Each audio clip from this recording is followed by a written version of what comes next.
ఇది భారతీయ విప్లవోద్యమాలలో ఒక గుణాత్మకమైన ఆదివాసులకు సంబంధించిన ఈ చైతన్యాన్ని, ఈ గత్తాత్మిక చరిత్రని మొత్తం దేశం అధ్యయనం చేయడం అనేది ఒక అలవాటుగా, ఒక అవసరంగా ఆరంభమైంది.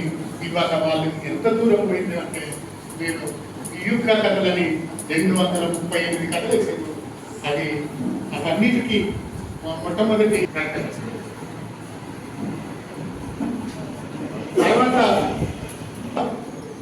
మన చైతన్యంలోకి, మన పోరాటాలలోకి ఒక అనివార్యమైన పరిష్కరించాల్సిన ఒక వైరుధ్యంగా, అంటే మొత్తంగానే భారతీయ సమాజానికి ఒక సవాలుగా మారిన ఒక కుల సమస్య అనేది, కుల సమస్యకు సంబంధించి మనం ఇవాళ మాట్లాడుతున్నదంతా కూడా దాని సూపర్ స్ట్రక్చర్కి సంబంధించిన, అంటే మనకుండే ఉద్వేగాలు, హింస, దాని మీద జరిగిన హత్యాకాండ, ఇవన్నిటి మూలకుండా మనకుండే కులానికి సంబంధించిన ఒక విస్ఫోటనంగా వద్ద కావాల్సిన 3000 సంవత్సరాల దుర్మార్గమైన ఒక ఇష్యూ, దాన్ని ముందుకు తీసుకుపోవడం, రాజ్యాధికారాన్ని లేదా ముఖ్యంగా సాంస్కృతిక నియంతృత్వాన్ని నెలకొల్పి భారతదేశంలో కులం అనే ఒక అందుకు నాకు చాలా ఆనందంగా ఉంది. నాకు ఇలా వచ్చే అవకాశాన్ని కల్పించినందుకు నాకు ఆనందంగా ఉన్నది. నేను మొట్టమొదటిసారి ఈ ఊర్లోకి అడుగు పెట్టడం ఉన్నది. దాని ప్రకారం చూస్తే ఇందాక యోగ్యతలు, అర్హతలు ఏమున్నాయి అని కాసిం గారిని అడిగిన వారే నన్ను కూడా అడిగారు. వారెవరో మాకిద్దరికి తెలుసు, అల్లనాదయ్య గారికి కూడా తెలుసు, ఎందుకంటే ఆయన్ని కూడా అడిగారు కాబట్టి. అందువల్ల నిజంగానే ఆయన ఆరోపించినట్లుగా నాకు అసలు అర్హత లేదు, ఏమాత్రం యోగ్యత లేదు సిరిసిల్ల వచ్చి మాట్లాడేందుకు. అయినప్పటికీ పిలిచారు కనుక ఈ అవకాశంలో నేను కనీసం ఈ ఊర్లో అడుగుపట్టగలిగాను కనుక నేను ఆనందిస్తున్నాను. ముందుగా సభాముఖంగా నన్ను ఆహ్వానించిన వారందరికీ ధన్యవాదాలు.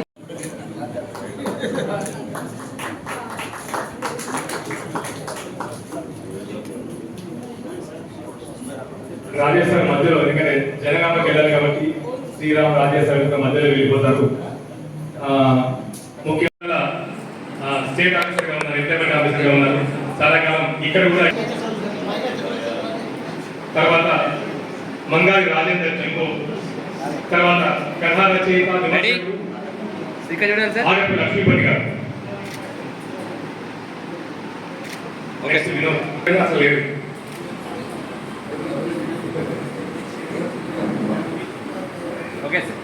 బెజర్ విజయకుమార్, చెన్నమేని హనుమంతరావు గారు తెలంగాణ వైద్య విధాన పరిషత్కు రిజిస్ట్రార్గా ఉన్నారు. ఆ తర్వాత మరో కథ రచయిత్రి డాక్టర్ కె పద్మలత, తర్వాత పెద్ది అశోక్ కుమార్. అశోక్ కూడా చాలా మంది చూడలేదు ఉన్నారు, సంభాలేదు.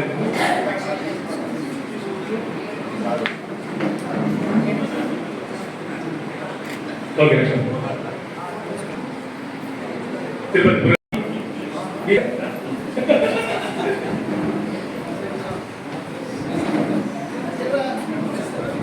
మొదటి పురస్కారం అందుకున్నారు పూలు రాజరెడ్డి, ప్రొఫెసర్ సూర్య. ఆ తర్వాత పిన్నరెడ్డి కిషన్, వీళ్ళిద్దరు కూడా సాయంత్రం 4 గంటలకు కార్యక్రమం జరుగుతుంది. రావాల్సిందిగా సాధారణంగా ఆహ్వానిస్తున్నాం. మొదటగా మనందరం కలిసి కూర్చుందాం. ఆ తర్వాత చేసిన కేంద్ర సాహిత్య అకాడమీ తెలుగు సలహా మండలి కన్వీనర్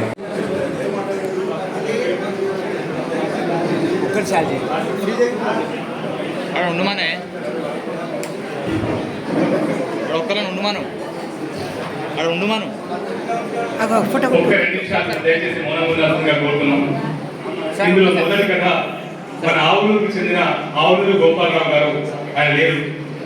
తర్వాత ప్రొఫెసర్ కాసిం ప్రస్తావించిన జీరాముని కథ. ఆ జీరాములు కథ నిజానికి అది సిరిసిల్లలో జరిగిన కథనే ఆయన రాశారు. పి యశోధారెడ్డి, తారిగిరి పోతరాజు, గీట్ల జనార్దన్ రెడ్డి, ఎం శరత్ కుమార్, చుక్కారెడ్డి, నల్లా ఆదిరెడ్డి, చైతన్య ప్రకాష్, బొమ్మ హేమాదేవి, సొప్పకట్ట చంద్రమౌళి, చెన్నమనేని విద్యాసాగర్ రావు, ముప్పాల లక్ష్మణరావు, నలివెల భాస్కర్, మలయశ్రీ, రేగులపాటి కిషన్రావు, టి ఉదయవర్లు గారు. Sir please. కథల ప్రస్తావన తెస్తూ కరీంనగర్ జిల్లా కథలకు పెట్టింది పేరు అని కొన్ని మంచి కథలతో ఒక పుస్తకం తెస్తే బాగుంటుందని సూచన చేశారు. వారి సూచన మేరకు జూకంటి జగన్నాథం, డాక్టర్ నల్లర భాస్కర్, ఎత్తింటి అశోక్ కుమార్, డాక్టర్ పత్తిపాక మోహన్, మద్దుకుంట లక్ష్మణ్, గరిపల్లి శంకర్ సంపాదకత్వంలో ఒక కమిటీ ఏర్పడి ఉమ్మడి కరీంనగర్ జిల్లా కథలకు మొదలుపెట్టారు. ఆ వెతుకులాటలో వాళ్ళు చాలా కథలను వెలికి తీశారు. ఈ తరం రచయితలకు పరిచయం లేని కథకులు కూడా ఉన్నారు. ఇందులో ఈ క్రమంలో మాకు చాలా కథలు లభ్యమయ్యాయి. వాటన్నిటినీ సంకలనంగా చేర్చాం. వీలైతే మరిన్ని కథలతో మరో సంకలనాన్ని తెస్తాం. నిజంగా కరీంనగర్ జిల్లా కథలకు కానాసి జీవితాన్ని కాచి వడవలసిన కథలు ఇందులో చాలా ఉన్నాయి. జీవితాన్ని విభిన్న పాఠశాలతో చూపించిన కథల పుస్తకం మీ చేతుల్లో ఉంది. మంచికి చెడుకు న్యాయ నిర్ణేతలు మీరే. అంటే వీటి గురించి రకరకాల ఆలోచనలు ఉంటాయి. అవి అందులోనే మేము ప్రచురించిన తప్ప మేమేం చేయలేదని మా ఉద్దేశం. అందరికీ నమస్కారం. కరీంనగర్ సాహిత్యవేత్తలకి అట్లాంటి సాహిత్యాన్ని ప్రచురించిన అట్లాంటి సాహిత్యం గురించి ఆలోచిస్తున్నా, బేరీజు వేస్తున్నా రంగినేని ట్రస్ట్ వారికి అభినందనలు తెలియజేస్తూ కరీంనగర్ జిల్లాకు సంబంధించిన దాదాపు 90 సంవత్సరాల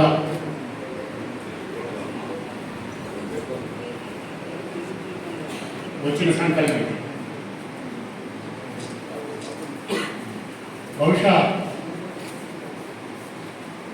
మిగతా జిల్లాలకు వాటి చరిత్రలు ఉన్నట్టే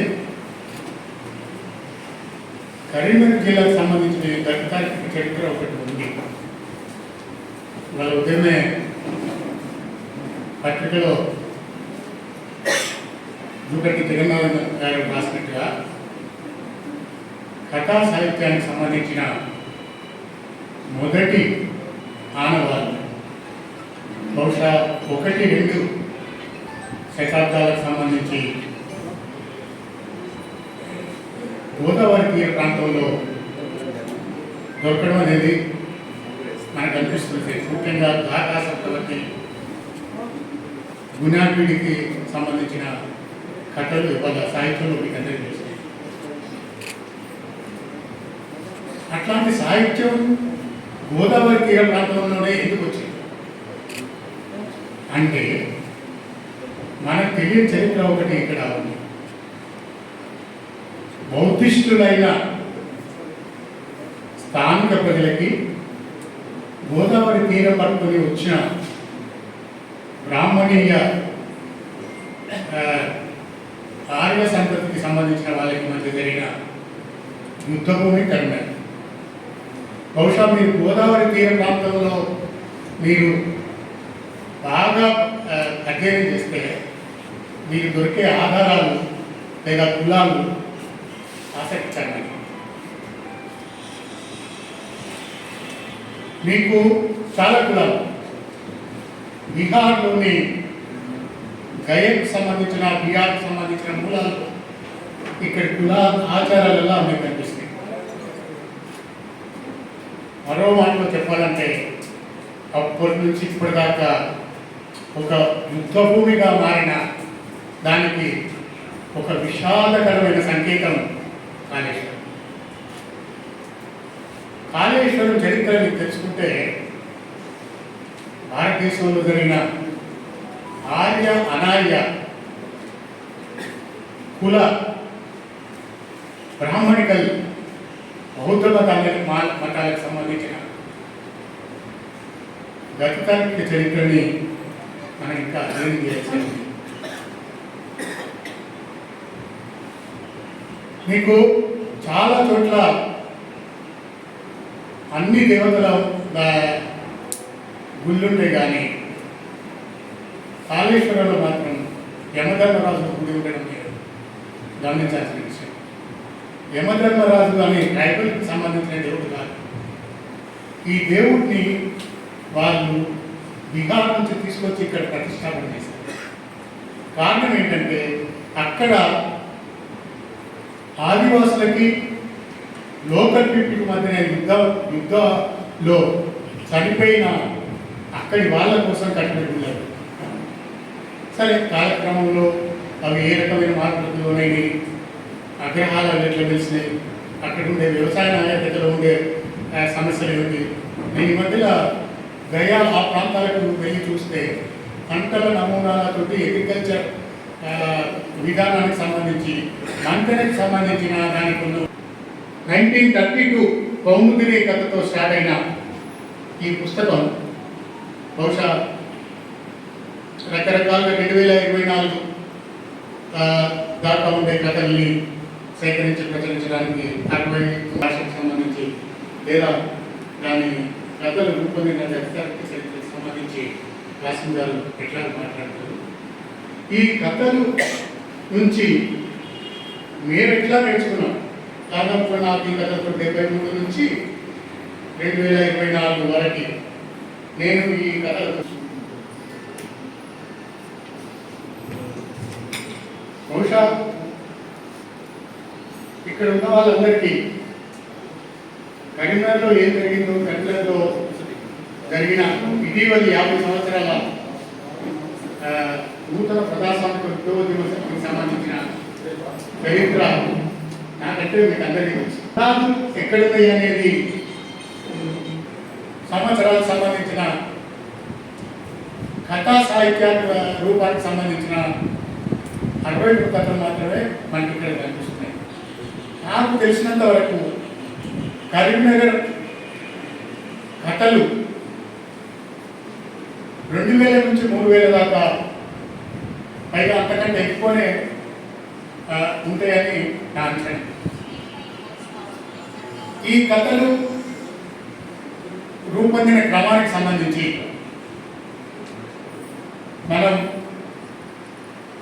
కరీంనగర్లో జరిగిన తాత్విక, రాజకీయ, ఆర్థిక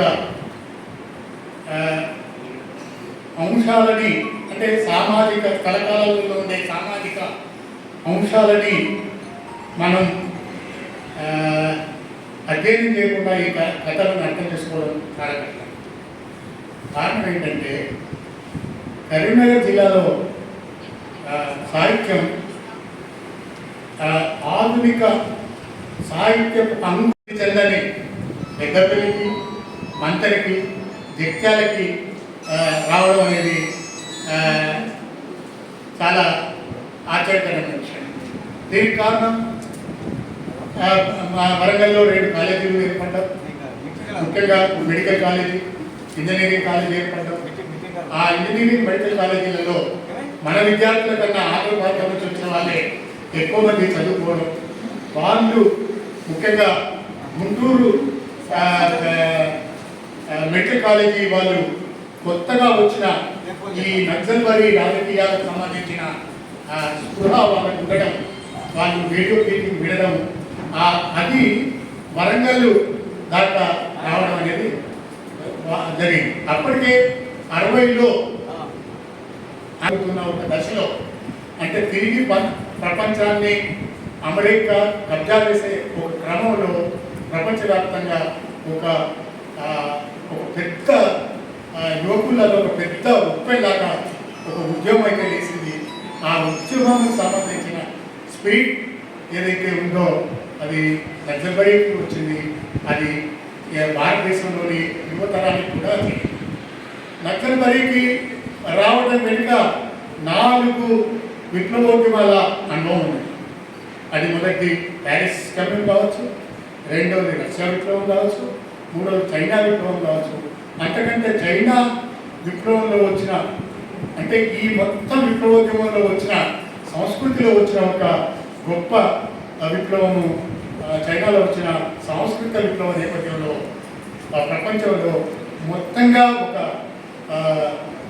కమ్యూనిస్టు ఫిలాసఫీ, ఒక పరిశోధనకి, పరిశీలనకి, ఒక డీవియేషన్కి, ఒక మొత్తం ప్రపంచ దేశాలల్లో యువతరానికి పరివ్యాప్తం అవుతున్న ఒక దశలో ఇక్కడ భారతదేశంలో నచ్చబడి ఆరంభం కావడం అనేది ఒక చారిత్రక సత్యం.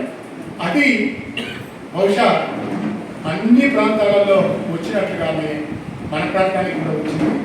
ఆ రావడానికి కారణం ముఖ్యంగా వరంగల్ జిల్లాలోని 60 మంది నాటి ఎగ్ విద్యార్థులు, ముఖ్యంగా ఆర్ట్స్ కాలేజీ అవరవరావు కానీ, నవీన్ కానీ, తిరుపతి సార్ కానీ, ఒక 60 మంది ఒక విద్రోహులుగా పిలువబడే, ఆర్ట్స్ కాలేజీలో విద్రోహ బృందంగా పిలువబడే ఆ 60 మంది కొత్త జనరేషన్, సాహిత్యానికి సంబంధించిన అన్వేషణ సాగించిన ఒక కొత్త జనరేషన్ ఏదైతే ఉందో అది 66, 67 నాటికి వాళ్ళ చదువులు పూర్తయి వాళ్ళు ఉద్యోగాలకి రావడం అనేది జరిగింది. అట్లా కొత్తగా ఆదర్శ కాలేజీ ఏర్పడ్డ ఆ ప్రాంతానికి తిరుపతయ్య సారు అనే ఆ 60 మంది విద్రోహాల నుంచి వచ్చిన తిరుపతయ్య సారు అక్కడ తెలుగు లెక్చరర్గా రావడం, ఆయన ఆ విద్యార్థుల మధ్య ఈ కొత్త రాజకీయాల్ని ప్రవేశపెట్టడం అనేది అక్కడ. అట్లాగే ఆకుల లింగయ్య సారు, శుక్లా సారు వీళ్ళు హుజురాబాద్ ప్రాంతంలో ఈ కొత్త రాజకీయాల్ని, శ్రీశ్రీని, రామశాస్త్రిని పట్టుకురావడం. ఇంకో కథలో ఉంది పార్టీ పోతరాజు కానీ వీళ్ళందరూ ఆ మొత్తం అందులో హుజురాబాద్లో జనసాహితీ సంస్థ ఏర్పడడం, ఆ సంస్థ ద్వారా కొత్త సాహిత్యానికి సంబంధించిన అన్వేషణలు మొదలు కావడం, ఆ అన్వేషణలో నుంచి ఆ ఆలోచనల నుంచి 1973లో అంతకుముందే విద్యుల్లత పత్రిక 68లో గోపులింగారెడ్డి, విజయ్ కుమార్ వీళ్ళందరూ కూడా ఘనమైన గవర్నమెంట్ కాలేజీలలో ఈ పెద్దపల్లి నుంచి, కరీంనగర్ నుంచి, తర్వాత మిగతా ప్రాంతాల నుంచి అప్పటికి వరంగల్లో ఆర్ట్స్ కాలేజీ, ఎస్ఆర్ఆర్ కాలేజీలో సీట్లు దొరికిన విద్యార్థులందరూ కూడా ఇక్కడ జమ కావడం అనేది జరిగింది. ముఖ్యంగా కాలేజీలో జమ కావడం జరిగింది. అక్కడ అంతకుముందే సృజన 66లో ఆరంభమైంది. ఆ సృజన తర్వాత అదే బొరవడేలో విద్యుల్లత ఆరంభమైంది. విద్యుల్లతలో మొట్టమొదటిసారిగా తిరుపతి గారి కథ న్యాయం అనే కథ వచ్చింది. ఈ న్యాయం కథ ఏదో నిజానికి కరీంనగర్ సాహిత్యోద్యమ చరిత్రలో, నూతన ప్రజాస్వామిక విప్లవోద్యమాల చరిత్రలో ఈ న్యాయం కథ ఒక రిమార్కబుల్ స్టోరీ. ఈ న్యాయం కథ కుముదిని కథలో పితృస్వామ్యంలో, భూస్వామిక సమాజంలో పితృస్వామ్యంలో మహిళలు అనుభవిస్తున్న హింస, దానికి వ్యతిరేకంగా వాళ్ళు స్వతంత్రంగా ఆలోచించే ఒక ఆలోచన మన కుముదిని కథలో కథ. వెరైస్ మీరు కోస్తాంధ్ర నుంచి వచ్చిన కథలో అట్లాంటి సాహసం చేయడానికి వాళ్ళకు లేదు, అక్కడ ఇబ్బందికరమైన పరిస్థితులు. వాళ్ళు సంస్కరణవాదంతో ఆలోచించారు, కానీ ఈ సంస్కరణవాదంలో కొంచెం రెబల్ అంశ అనేది మీరు కరీంనగర్ కథలో మీకు కనిపిస్తుంది.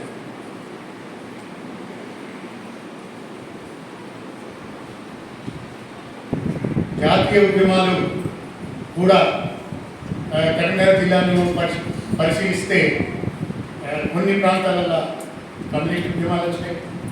ఆ కమ్యూనిస్ట్ ఉద్యమాలను అడ్డుకోవడం కోసం, వాటిని ఎట్లాగో చెక్ పెట్టడం కోసం కొన్ని ప్రాంతాలలో సోషలిస్ట్ ఉద్యమం, ముఖ్యంగా హుజూరాబాద్ ప్రాంతాలలో సోషలిస్ట్ ఉద్యమాలు వచ్చినాయి. కరీంనగర్లో జరిగిన రాజకీయ ఉద్యమాల చరిత్ర చాలా చిత్రమైన పరిస్థితులలో డీవియేషన్స్ వచ్చింది. దీనికి సంబంధించిన సాహిత్యం బహుశా ఈ రకరకాల కారణాల చేత, ముఖ్యంగా జాతీయ ఉద్యమానికి మంతెన కేంద్రమైంది. మంతెనలో ఉండే జాతీయ ఉద్యమంలో పాల్గొన్న వాళ్ళు బ్రాహ్మణ్స్, ఆ జాతీయ ఉద్యమానికి ఇతర కులాల నుంచి పాల్గొన్న వాళ్ళు చాలా తక్కువ. సో అంచేత ఆ బ్రాహ్మణ్స్ రాసిన కథలు ఏమన్నా ఉన్నాయా నాకైతే తెలియదు. బహుశా జాతీయ ఉద్యమాల నుంచి వచ్చిన కథలు నాకు కనబడ్డాయి. అందులో పివి నరసింహారావు ఆ జాతీయ ఉద్యమంలో ఒక రెబల్ సాయుధంగా బ్రిటిష్ వాళ్ళని కూలగొట్టాలనే ఒక దశకు సంబంధించిన బుల్లరామ కథ ఈ సందర్భంలో చోటు తీసుకోవడం కనిపిస్తుంది. ఆ ఒక్క కథగా తప్ప మిగతా ఏ కథలు వచ్చినాయి, వాటి సంగతి అందులో ఉండే కథాంశాలు ఏంటి, వాటిని బట్టి ఆనాడున్న మొత్తంగా కరీంనగర్ యొక్క చారిత్రక నేపథ్యం ఏంటి అనేది మనం తెలుసుకోవడానికి అవకాశం ఉన్నంత కథలు లేకపోవడం గమనించవలసిన విషయం. బహుశా దళిత ఉద్యమానికి సంబంధించిన ఏమైనా కథలు వచ్చాయా అనేది కూడా అంత స్పష్టంగా లేదు. బహుశా నాకుండే సమాచార లోపం కావచ్చు, ఇంకెవరైనా దీని గురించి ఏమైనా సమాచారం తెలిసి ఉండొచ్చు. దానికి సంబంధించిన కథలైతే ఒక గ్యాప్ ఉంది, దాన్ని సేకరించాల్సిన అవసరం కూడా ఉంది. అట్లాగే హుస్నాబాద్ నుంచి మొదలుకుంటే పెద్దపల్లి, తర్వాత మంత్రిలోని అటవీ ప్రాంతాలు, తర్వాత సిరిసిల్ల, కొన్ని ప్రాంతాలలో తెలంగాణ సాయుధ పోరాటానికి సంబంధించిన ఉద్యమాలు నడిచి ఆ ఉద్యమాలకు సంబంధించిన కథలేవి మనకు ప్రముఖంగా రాకపోవడం, మరి వచ్చి ఉన్నాయా, అవి మన దృష్టికి వచ్చినాయా రాలేదా. కొన్ని నవలలు అయితే వచ్చినాయి కానీ కథలు వచ్చినట్టుగా నా దృష్టికి రాలేదు. బహుశా నాకు ఇప్పుడే వాటికి సంబంధించి సమాచారం సేకరించాల్సిన అవసరం ఉంది అని చెప్పేసి నాకు అనిపిస్తూ ఉంది. అవి ఆనాడు కరీంనగర్ జిల్లాలో సంబంధించి తెలంగాణ సాయుధ పోరాటం జరిగిన దశలో ఆ కులాల పొందికేమిటి, లేదా రాజకీయాల పొందికేమిటి, ఆర్థిక అంశాల పొందికేమిటి అనేది మనం ఇప్పుడు సాహిత్యం ద్వారా చెప్పడానికి మనకు అవకాశం లేదు. అట్లాంటివి ఏమన్నా వచ్చినాయేమో తెలియదు. ఆ తర్వాత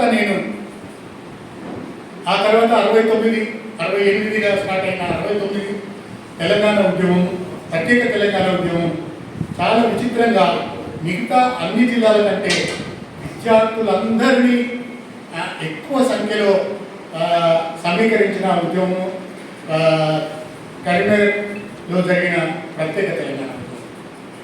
ఈ తెలంగాణ ఉద్యమంలో వచ్చిన పిల్లలు ఏదైతే ఉన్నారో 52 తర్వాత వచ్చిన తెలంగాణ సాయుధ పోరాట నిర్మాణం తర్వాత వచ్చిన జనరేషన్, కొత్తగా చదువుకొని వచ్చిన విద్యార్థులు ఎవరైతే ఉన్నారో ఈ ఉద్యమాలలో పాల్గొనడం జరిగింది. దీనికి సంబంధించిన సాహిత్యం కూడా కథలు కూడా పెద్దగా వచ్చినట్టుగా నాకు రాలేదు. సరే, ఈ మొత్తం చరిత్రలోంచి వరంగల్ నగరానికి నక్సల్బరీకి సంబంధించిన ఉద్యమాలు భారతదేశంలో ఆరంభమైన తర్వాత అవి కరీంనగర్ చేయడం అనేది ఒక వింత విచిత్రమైన విషయం. అది కూడా కారణం ఏంటంటే పెద్దగా కమ్యూనిస్ట్ ఉద్యమం లేని హుజూరాబాద్కి గారు, విశిష్ట అతిథి అల్లం రాజయ్య గారు ఈ కథ సంకలనానికి సంబంధించి పరిచయ వాక్యాలు చెప్పిన జూకంటి జగన్నాథన్ గారు, భాస్కరన్ సార్, రంగినేని నవీన్ కుమార్ గారు, పెద్దింటి అశోక్ కుమార్ గారు, పెద్దలు, కథా అభిమానులు, కథా రచయితలు, కవులు, పరిశోధక విద్యార్థులు, మనం ఏం కథలు చెప్తాము అని విందామని ఆ వెనక సైడ్ కూర్చున్న చిన్న పిల్లలు, మీ అందరికీ పేరు పేరున వందనాలు. మన సభ గంటంలో అయింది స్టార్ట్ అయ్యి ఈ వేదిక ముందు భిన్నమైన ప్రేక్షకులు ఉన్నారు, శ్రోతలు ఉన్నారు. కథను అభిమానించి చదివే వాళ్ళు ఉన్నారు, రాసే వాళ్ళు ఉన్నారు, కవిత్వం రాసే వాళ్ళు ఉన్నారు, పరిశోధక విద్యార్థులు ఒక 5-6 మంది ఉన్నారు. దానితో పాటు విద్యార్థులు, స్కూల్ విద్యార్థులు ఉన్నారు. కనుక సీరియస్ విషయాలు మాట్లాడితే ఒక సమస్య వస్తుంది, సాధారణ విషయాలు మాట్లాడితే మరో సమస్య వస్తుంది. కనుక 2 సమస్యల మధ్య మాట్లాడటం అనేది ఇది అసలు సమస్య. ఇది నాకు సవాల్. శ్రోతలుగా కూర్చున్న ప్రతి ఒక్కరికి వినిపించాలని అనుకోవటం వక్త బాధ్యత. కథా రచయిత ఎంత కష్టపడి పాఠకులందరినీ ఒప్పించాలని కథ రాస్తారో, కవులు కవిత్వం రాస్తారో, ఉపన్యాసకులు కూడా తమ బాధ్యతని అట్లే నిర్వర్తించాలని నేను భావిస్తాను వ్యక్తిగతంగా. అది అన్నిటికన్నా ఎక్కువ బాధ్యత. ఎందుకంటే కథ చదువుకునే వాళ్ళు, కవిత చదువుకునే వాళ్ళు, నవల చదువుకునే వాళ్ళు వైయక్తికమైన వాతావరణంలో వాళ్ళ ఇష్టాల మీద ఆధారపడి చదువుకుంటారు. ఎవరికి ఏ డిస్టర్బెన్స్ ఉండదు, అది వాళ్ళకి సంబంధించిన విషయం. కానీ వక్తకి సంబంధించిన విషయం ఏమిటంటే ఆ వక్తకు ఉపన్యాసం ఇద్దామని అభిమానంతోనో ప్రేమతోనో సమాచారం తీసుకుందామనో ఒక 100 మందో 200 మందో 1000 మందో అక్కడికి హాజరవుతారు. వీళ్ళందరికన్నా అంటే కథా రచయిత కన్నా, కవితా రచయిత కన్నా, కవి కన్నా, నవలా రచయిత కన్నా, విమర్శకుడి కన్నా ఎక్కువ బాధ్యతగా ఆ గంట సేపు, ఆ 40 నిమిషాలు ఆ వేదిక మీద ప్రవర్తించవలసిన అవసరం ఉంటుందని నేను భావిస్తే కనుక పెద్దవాళ్ళు ఎవరైనా చాలా చిన్న చిన్న విషయాలు మాట్లాడుతున్నాడేమి అని అనుకుంటే నేను వాళ్ళ కోసం మాట్లాడుతున్నాను అనుకోండి. కరీంనగర్ కథ ఈ కరపత్రం ముందుకొచ్చి రాగానే బహుశా ప్రింట్ అయిందో లేదో అప్పటికి నాకు తెలియదు, నా వరకు చేరలేదు. ఒక ప్రముఖ రచయిత, చాలా పెద్ద రచయిత కరీంనగర్ కథ మీద మాట్లాడే అర్హత నీకు ఏముంది అని మెసేజ్ పెట్టాడు. సరే, కరీంనగర్ కథ మీద మాట్లాడే అర్హత నాకేముందో లేదో నాకు తెలియదు, కానీ నేను కథలు చదివే పాఠకుడిగా, ఒక 20 సంవత్సరాలుగా బోధిస్తున్న ఒక టీచర్గా ప్రపంచంలో ఏ కథ మీదైనా మాట్లాడే అర్హత నాకు ఉందని నేను అనుకుంటున్నాను. ఒక కథ మీదే కాదు, నాకు సంబంధం లేని విషయాల మీద కూడా మాట్లాడే వాక్ స్వాతంత్ర హక్కు నాకు భారత రాజ్యాంగం కల్పించిందని నేను భావిస్తున్నాను. కనుక నేను ఇప్పుడు కరీంనగర్ కథ మీద మాట్లాడే అర్హత ఉందని మీకు చప్పట్ల ద్వారా నాకు ఆమోదం తెలిపారు. మిత్రులారా, కరీంనగర్ ఒక ప్రత్యేకమైన ప్రాంతం. ఈ ప్రత్యేకమైన ప్రాంతం నేను ఎందుకంటున్నానంటే తెలుగు నేల మీద తెలంగాణ అస్తిత్వం ప్రత్యేకమైనది. ఎంత ప్రత్యేకమైందంటే ఇది ఒక దేశము లాంటిది. ఒక దేశములాగా ఇది వర్ధిల్లింది, దేశములాగా పరిపాలించబడింది. అట్లా పరిపాలించిన ప్రాంతంలో ఉమ్మడి ఆంధ్రప్రదేశ్ రాష్ట్రం ఏర్పడిన తర్వాత దాని అస్తిత్వాన్ని ఎక్కడ కోల్పోయి ఆ అస్తిత్వాన్ని కాపాడుకోవడం కోసం యాతన పడింది, పెనుగులాడింది, సంవాదం జరిపింది. ఈ యాతన, పెనుగులాట, సంవాదంలో నుంచి సృజనాత్మక సాహిత్యం పుట్టింది. ఆ సృజనాత్మక సాహిత్యం ఒక్కొక్క జిల్లాలో ఒక్కొక్కలాగా పుట్టింది. అట్లా అన్నప్పుడు తెలంగాణలో కరీంనగర్ ప్రత్యేకమైంది, తెలుగు నేల మీద తెలంగాణ ప్రత్యేకమైనప్పుడు ఈ తెలంగాణలో కరీంనగర్ ప్రత్యేకమైంది. ఏ జిల్లాకు పోతే ఆ జిల్లా ప్రత్యేకత దానికి ఉంటుంది. కనుక ఇక్కడ ఈ ప్రత్యేకత వలన తెలుగు నేలలో ఉండే ఈ నడిగడ్డ ప్రాంతానికి ఉండే ప్రత్యేకత వలన దక్కన పీఠభూమిగా, ప్రకృతి వైపరీత్యాలకు దూరంగా తెలంగాణలో నడిగడ్డ ప్రాంతంగా, నాకు నడిగడ్డ అనగానే మా ఉమ్మడి పాలమూరు జిల్లాలో గద్వాల గుర్తుకొస్తుంది. నడిగడ్డ అటు తుంగభద్ర, ఇటు కృష్ణ నది, 2 నదుల మధ్య ఉండే ప్రాంతం కనుక దాన్ని మేము నడిగడ్డ అంటాం. మరి అట్లాంటి నడిగడ్డ తెలంగాణకి ఇది నడిగడ్డ. మాకు పాలమూరులో అది నడిగడ్డ. ఈ తెలంగాణకు నడిగడ్డ ఎందుకు అయ్యింది అంటే భాషా పరంగా, సంస్కృతి పరంగా, సరిహద్దుల పరంగా చూసినప్పుడు ఇది నడిగడ్డగా ఉంది. అందుకే దీనికంటూ భాషలో ఒక ప్రత్యేకత ఉన్నది. మనం పాలమూరు జిల్లాకు వెళ్ళామనుకోండి, అక్కడ కన్నడ ప్రభావం ఉంటుంది మా భాష, మా జిల్లా భాష. అటుపోతే ఇటువైపు కాస్త కొల్లాపూర్ వైపు వస్తే రాయలసీమ ప్రభావం ఉంటుంది. ఇటు నల్లగొండకు వస్తే కోస్తా ప్రభావం ఉంటుంది. ఇటు ఆదిలాబాద్ వెళ్తే, నిజామాబాద్ వెళ్తే మరాఠీ ప్రభావం ఉంటుంది. రంగారెడ్డి జిల్లాలో ఉర్దూ ప్రభావం ఉంటుంది, హైదరాబాద్ రంగారెడ్డి.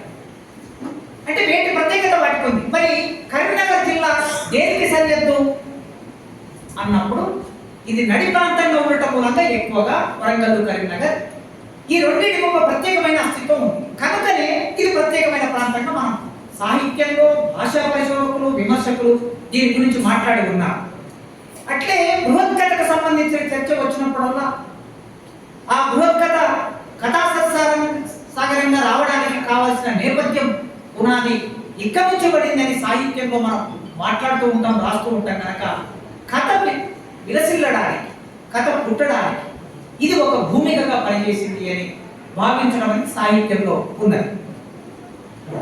ఈ కరీంనగర్ కథ ప్రజల సంస్కృతి, కులము, వర్గము, భాష, కుటుంబ వ్యవస్థ, స్త్రీ సమస్య, మానవ సంబంధాలు, ఆలోచన విధానాలు, ఆధునికత, ప్రజా జీవితంలోకి ప్రవేశించిన గ్లోబలైజేషన్, మానవ జీవితంలో జరిగిన విధ్వంసం, వ్యవసాయ రంగం, పారిశ్రామిక రంగం, ఇన్ని విషయాలని, ప్రజల మనోభావాల్ని, ఘర్షణల్ని, స్పందనల్ని, భిన్న దృక్పథాలని, జీవితాలన్నీ ఈ కరీంనగర్ కథలో, ఈ పుస్తకం 600 పేజీలకు పైగా ఉన్న ఈ పుస్తకంలో కనిపిస్తాయి.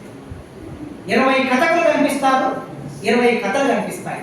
కానీ 20 కథలు అంటే ఇప్పుడే జూగంటి సార్ చెప్పినట్లు ఈ మొత్తం జిల్లాని ప్రతిబింబించే ఒక కథకుడు అనగానే మనకు ఏదో ఒక కథ గుర్తుకొస్తుంది. 100 కథలు రాయొచ్చు, లేదా 1000 కథలు రాయొచ్చు, 500 కథలు రాయొచ్చు.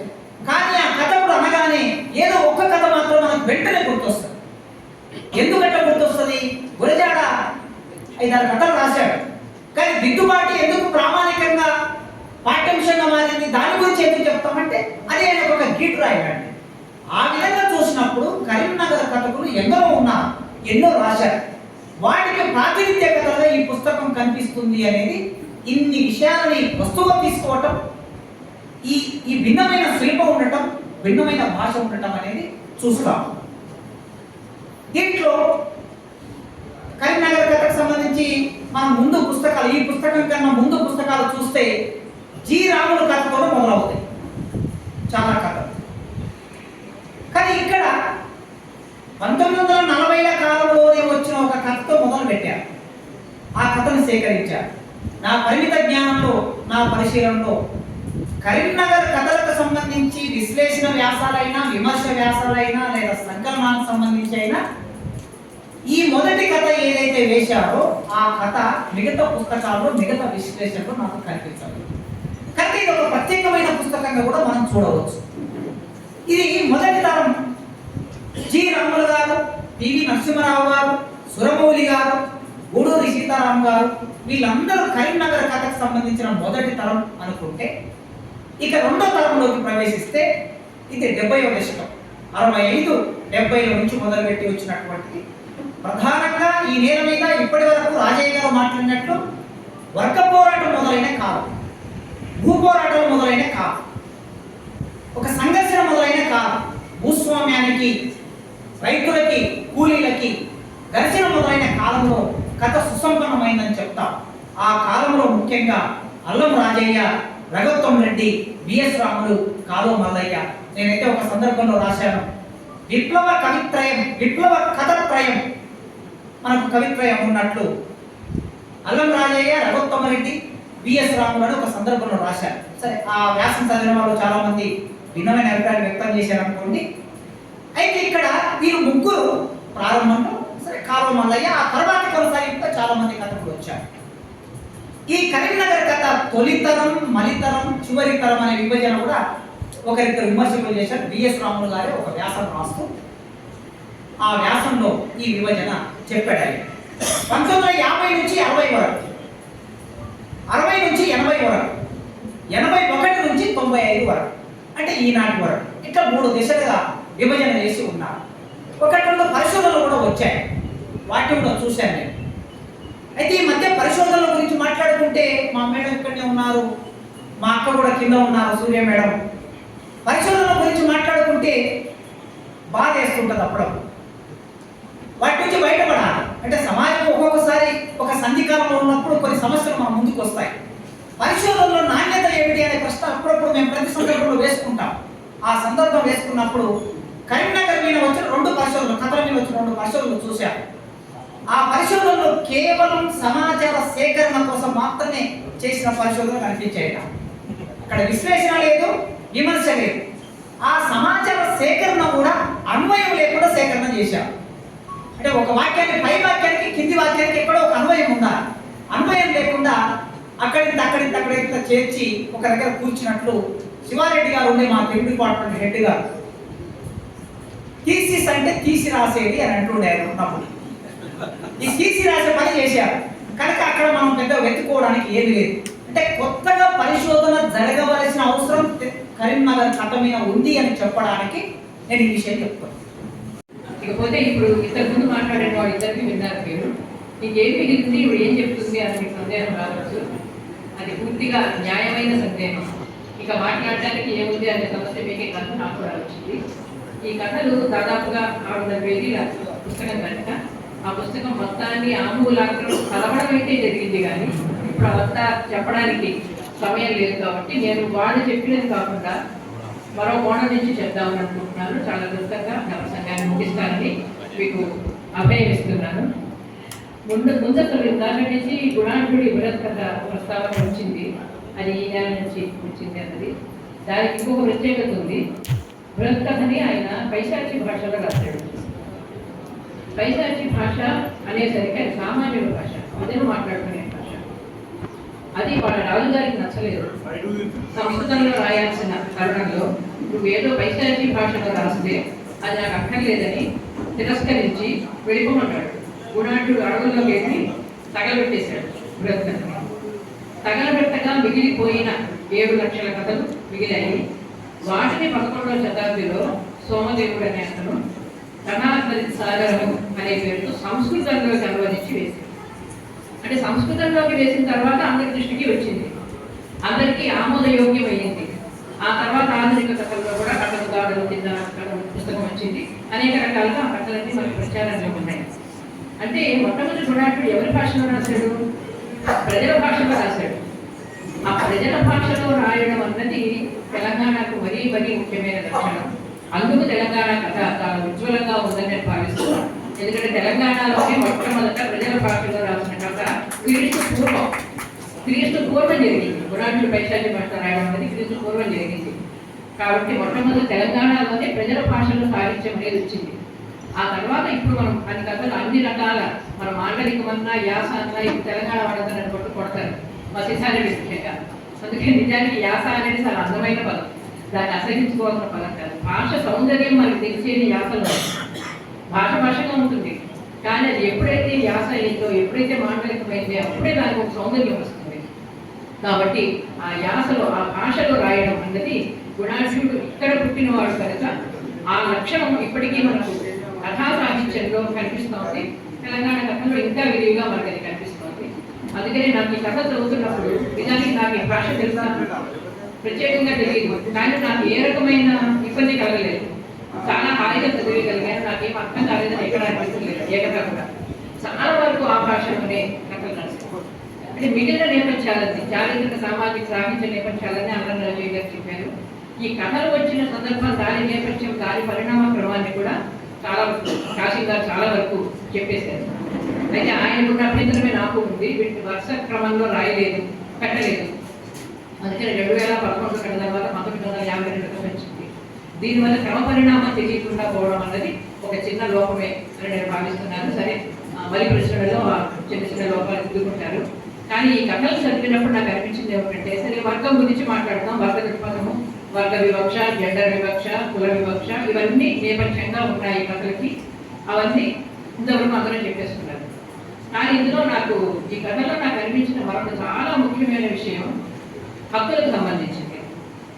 ఇది మామూలుగా ముఖ్యంగా తెలంగాణ జిల్లా నుంచి వచ్చిన కథల్లో, ఒక కరీంనగర్ అనే కథ, తెలంగాణ జిల్లా నుంచి వచ్చిన కథల్లో హక్కులకు సంబంధించిన ఒక ప్రశ్న ఎప్పుడూ మనకు వినిపిస్తూనే ఉంటుంది. ఆర్టికల్ 21 అందరికీ తెలుసు. ఆ అధికరణంలో జీవించే హక్కును మాత్రమే రాసే అధికరణ ఊరుకోదు, స్వేచ్ఛగా జీవించే హక్కు అని దానికి ఒక విశేషణను తెలుస్తుంది. అంటే మనిషి స్వేచ్ఛగా జీవించే హక్కుని ఎవరు కాలరాయకూడదు, రాజ్యాంగం మనకు తెలుసుకోవాలి. ఆ హక్కుకి విఘాతం కలగకుండా ఏ రోజైనా పేదలున్నారా? అంటే హక్కు అనే దాన్ని మనం సరిగ్గా అర్థం చేసుకుంటే, హక్కు అంటే కేవలం నేను జీవించి ఉండడానికే కాదు, నేను స్వేచ్ఛగా జీవించి ఉండడానికి, నేను గౌరవప్రదంగా జీవించడానికి, నేను ఒక డిగ్నిటీతో, ఒక ఆనర్తో, అవమానాలు లేకుండా నేను గౌరవంగా జీవించడానికి నా హక్కు నాకు వీలు కల్పిస్తుంది, రాజ్యాంగం నాకు వీలు కల్పిస్తుంది. ఆ హక్కులు ఎక్కడ చూసినా విభాగం కలుగుతూనే ఉంది. ఆ హక్కుల్ని కాల రాస్తున్నారు, ఏ రూపంలో చూసినా ఆ హక్కుల్ని కాల రాస్తున్నారు అనే కోణం నుంచి మనం చూసినప్పుడు చిన్న చివరికి హక్కుల్లో చిన్న చివరి హక్కు ఏది ఉంటుంది? మనిషికి ఏమి కొంచెం కోరికలు ఉండవు. ఈ కథల్లో, ఈ మొత్తం 63 కథల్లోనూ ఎవరికి గొంతెమ్మ కోరికలు ఏమి లేవు. సహజంగా తమ వృత్తిలో తాము ఉండి, తమ వృత్తిని తాము చేసుకుని, రైతు అయితే కనుక తన పొలాన్ని తను పట్టించుకోవడం, చేనేత కార్మికుడు తన వృత్తిని తను చేసుకోవడం, బీడీ కార్మికులు తన వృత్తి తాము చేసుకోవడం, వాళ్ళే పెద్ద అభ్యాసాలు పోవడం. వాళ్ళందరూ అడుగుతున్నది నా పని నేను చేసుకుంటే దానికి తగిన ఏదైతే ఎంతవరకు నా ఉపాధి లభించాలో అది నాకు లభిస్తే నా కుటుంబము నేను సుఖంగా ఉంటాను. ఇది చాలా సామాన్యమైన కోరిక. దీంట్లో ఎక్కడ అత్యాచారాలు లేవు, గొంతెమ్మ కోరికలు లేవు. అటువంటి చిన్న కోరిక సామాన్యంగా ఏ మనిషికైనా అటువంటి సాధారణమైన కోరికలు కూడా ఇందులో ఎవరికీ తీరవు. అంటే వాళ్ళు మౌలికంగా ఉండాల్సిన ఏ హక్కుని కూడా సమాజము, దళితస్వామ్య వ్యవస్థ, ప్రభుత్వము, పోలీసులు అంటే వాళ్ళకి అండగా ఉండే వ్యవస్థలు ఏవి కూడా వాటిని అంగీకరించవు. వాటికి పట్టణం కలిగించడమే కాదు, అది లేకుండా చేస్తాయి. దీనిలో చిట్ట చివరి హక్కు ఏమిటి? నా ఉద్దేశంలో మనం జీవించే హక్కును కనుక మనం ఇంకాస్త విస్తృతం చేసి చూడగలిగితే, జీవించే హక్కు చివరి రూపం ఏమిటి? సహజంగా నాకు వయసు వచ్చినప్పుడు, నా ఆయుష్ తీరిపోయినప్పుడు నేను మరణించడం కూడా అర్హతకి. నాకు సామాన్యంగా జీవిస్తూ నాకు ఆరోగ్యం ఉన్నంత వరకు నేను జీవించి, నా ఆరోగ్యం నశించినప్పుడు, వయసు భయపడ్డప్పుడు నేను చచ్చిపోతాను. అది కూడా నా జీవించే హక్కులో భాగం. ఈ కథా సంకలనంలో ఉన్న 63 కథల్లో 75% కథల్లో అసహజమైన అకాల మృత్యువు పాల్పడిన వాళ్ళే. ఈ అకాల అసహజ మృత్యువులకు వీళ్ళు పాల్పడడానికి కారణం వ్యవస్థ. మన ధనస్వామ్య వ్యవస్థ ఏం చేస్తుంది, మన ప్రభుత్వ వ్యవస్థలు ఏం చేస్తున్నాయి, మన అధికార వ్యవస్థలు ఏం చేస్తున్నాయి అంటే, మనకు చావు రాకూడని సమయంలో, తరుణంలో మనకు చావు ఇస్తున్నాయి. చాలా అందరూ అకాల మరణానికి గురైన వాళ్ళే. ఈ కథ నిండా మొత్తం కథల్లో చదువుకున్న చావులన్నీ లెక్క పెట్టినా నా ఒక్క చెయ్యి కూడా నిండట్లేదు సహజ మరణానికి పోయేవాడు. సహజ మరణానికి కూడా మనము దూరం అయ్యేంత వ్యవస్థ. ఆ సహజ మరణం ఆత్మహత్య కావచ్చు, హత్య కావచ్చు, ప్రమాదంగా చూపించే కథ కావచ్చు. అతనులో మాట్లాడగా ప్రమాదంలాగా, అంటే ఆ ప్రమాదం అతని వల్ల జరిగింది కాదు, వ్యవస్థలో ఆ కార్మిక యజమాని, ఫ్యాక్టరీ యజమాని జాగ్రత్తలు తీసుకోకపోవడం వల్ల జరిగిన ప్రమాదం కావచ్చు. ఏదైనా సరే నాకు సహజంగా మరణించే హక్కు కూడా లేదు. ఈ ఆత్మహత్యలని నిజమైన ఆత్మహత్యలని కూడా బలవంతంగా చేసే ఆత్మహత్య, చేయించే ఆత్మహత్య, అవి పొరవడంగా హత్యలు. అంటే మనిషి జీవితంలో ఎంత ప్రాథమికమైన హక్కు ఈ రోజుల్లో, ఈ కాలంలో, ఈ వ్యవస్థలో ఎలాగ అణిచివేయబడుతున్నాయి, మొత్తం కాలరాయబడుతున్నాయి అనే విషయాన్ని ఇందులో కథలన్నీ చెప్తాయి. విశిష్ట అతిథిగా వక్తగా చేసినటువంటి నారాయణ గారికి, అల్లం రాజయ్య గారికి, ప్రొఫెసర్ కాశీ గారికి, మిగతా సభలో ఆశీర్వదించినటువంటి అనేక మంది కథ రచయిత మిత్రులకు, మిగతా అందరికీ నమస్కారం. 63 మంది కథల ఎన్నికలో పాల్గొన్న, నాతో పాటు పాల్గొన్నటువంటి సంపాదకులు నలుగుర పాత్ర అశోక్ కుమార్ కానీ, పట్టుదాక మోహన్ కానీ, మంచి లక్ష్మణ్ కానీ, లక్ష్మణ్ కానీ, వీళ్ళందరూ. కానీ దీని లోపల అనేక సంపాదనలు చర్చలు అనేక సార్లు అయినప్పటికీ కూడా ఒక రూపం తీసుకొచ్చి 10-12 సెషన్ల సమావేశాల తర్వాత ఈ పుస్తకం వచ్చింది. ఈ పుస్తకానికి మొట్టమొదటిసారిగా ఇంతకుముందు చెప్పినారు సంగేడ్ ఎల్లమ్మ అవార్డు ఫంక్షన్లో ముఖ్య ఆ రోజు మహారాష్ట్ర గవర్నర్ సిఐజీ ప్రాంతం నాయకులు శ్రీ విద్యాసాగరరావు పిలిచినప్పుడు ఆయన సూచన చేసి మన దగ్గర మంచి కథలు ఏదైతే సంగీత మోహన్ గారు అవసరమైన వాళ్ళు కూడా ఆర్థిక సాయం ఇవ్వడం చేస్తారని ఆలోచించింది. దాన్ని సూచన మేరకు ఈ కథలను ఆ స్ఫూర్తితో ఈ కథలను తీసుకురావచ్చు. ఈ కథలను మీరు ఆశ్చర్యపోతారు. సిహెచ్ రాజేశ్వరరావు వాళ్ళ మన తిరుమల రాజేశ్వరరావు నుంచి సిహెచ్ విద్యాసాగరరావు కథ రాసినప్పుడు ఎమర్జెన్సీలో కూడా ఆయన వరంగల్ జైల్లో ఉంచినప్పుడు చాలా మంది ఖైదీలు విద్య ఉత్తరాలు రాసుకుంటానికి కోర్టులో చేస్తుంటే ఆయన చెప్తానికి వచ్చినప్పుడు ఆవాజ్ చేయలే కథను కూడా చాలా నేర్చుకోవచ్చు. అంటే పివి నరసింహారావు గొల్లరావు కథ అందరికీ మన ఊరు పక్కన ఉన్నటువంటి వేణుగోపాలరావు రాసిన కథను మన దగ్గర మొదలుగా దాని తర్వాత శ్రీరామన్ గారు రాసింది. చాలా మంది రాశారు. పూర్తి శ్రీరామ్ గారు రాసింది. చాలా మంది కథలు రాసింది. అట్లా నెరవేర్చుకుంటూ ఒక సామాజిక రాజకీయ ఆర్థిక పునాది అన్నామక్రమం జిల్లాలో ఏర్పడినటువంటి వాటిని నమోదు చేయడాన్ని ఈ కథ పుస్తకం వీటిలో పునరుద్ధిగా తరచి సంకలనం రావడం జరిగింది. ఈ సంకలనంలో లోపల వేయడానికి అంగీకరించి మాతో సహకరించిన కథకుడికి మా సంపాదక వర్గం తరఫున ధన్యతలు. ఇంకా కొత్తగా రాస్తున్న వాళ్ళు ఇంకా మా కథలు కావాలనుకుంటే త్వరలో ఒక ప్రయత్నం ఇస్తాం. అప్పుడు కూడా మళ్ళీ ఇంకో సంకలనం కూడా తీసుకెళ్తాం ప్రయత్నం చేస్తాం. కాబట్టి ఏ కథకుడు కానీ ఏ కవి ఎవరు కానీ ఇంకా నా కథ లేదని బాధపడాల్సిన పని లేదు. ఇంతలో ఆగిపోతాను కూడా ఎవరు అనుకోవాల్సి వచ్చింది. ఇది ఒక స్ఫూర్తిగా కరీంనగర్ జిల్లా కథ చరిత్రను ఒక స్ఫూర్తిగా కొత్త రచనలకు పరిచయం చేయాలనేటువంటి ఉద్దేశంతో ఈ కథా చట్టంలో తీసుకురావడం జరిగిన విషయాన్ని కూడా మీకు విజ్ఞాపన